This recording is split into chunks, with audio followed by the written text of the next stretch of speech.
Հնդկաստանի կառավարությունը դադարեցրել է Պակիստանի քաղաքացիներին վիզաների տրամադրումը, հայտնել են Հնդկաստանի ԱԳՆ-ից։ Իսկ ապրիլի 27-ից կչեղարկվեն արդեն հաստատված վիզաները։ Մինչև այդ պակիստանցիները պետք է լքեն երկրի տարածքը։ Գերատեսչությունը կոչ է արել Հնդկաստանի քաղաքացիներին հնարավորինս արագ հեռանալ Պակիստանից։ Նաև դադարեցվել է ջրային ռեսուրսների մասին համաձայնագիրը։ Պակիստանի իշխանությունն էլի պատասխան փակել է օդային տարածքը հնդկական ավիաընկերությունների համար եւ դադարեցրել Հնդկաստանի հետ առևտուրը։ Իսլամաբադից զգուշացրել են Պակիստանի ինքնիշխանությանը եւ նրա ժողովրդի անվտանգությանը սպառնացող ցանկացած վտանգ վճռական արձագանք կստանա, իսկ եթե Ինդոսի գետի հոսքը դադարեցվի կամ փոխվի, դա կընդունվի որպես պատերազմի ակտ։ Երկու երկրի հարաբերությունները կտրուկ սրվել են Ջամուում եւ Քաշմիրում ապրիլի 22-ին տեղի ունեցած ահաբեկչությունից հետո, որի հետևանքով 20-ից ավելի մարդ է զոհվել։ Նյու Դելին տեղի ունեցածի համար մեղադրում է այդ թվում Պակիստանին։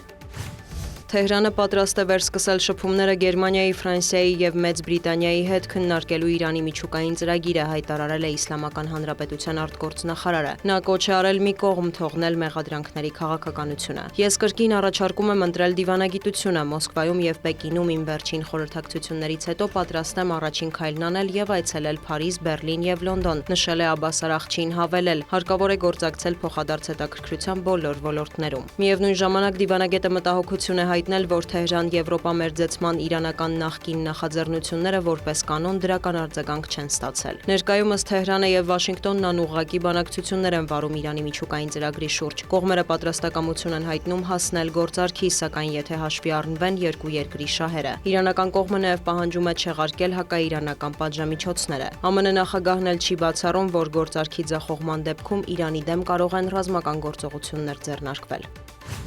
Գազայի հատվածում մարտերը չեն դադարում, ԶԼՄ-ների տվյալով մի շարք բնակավայրերում պայթյուններ են եղել, հայտնի է խաղաղ բնակիչների շրջանում զոհերի եւ վիրավորների մասին։ Ցահալի տվյալով թիրախում են եղել Համասի օբյեկտները։ 2023 թվականի հոկտեմբերից ի վեր ավելի քան 51,000 պաղեստինցի է զոհվել, 117,000-ից ավելի մարդ վիրավորվել։ Ավելի վաղ Իսրայելի պաշտպանության նախարարը նախազգուշացրել էր կուժեղացնեն ռազմական գործողությունները, եթե Համասը չվերադարձնի գերիներին։ Իսրայել կացը շեշտել է պաղեստինյան շարժումը պետք է ոչնչացվի։ Դիանա Գասպարյան, լուրեր։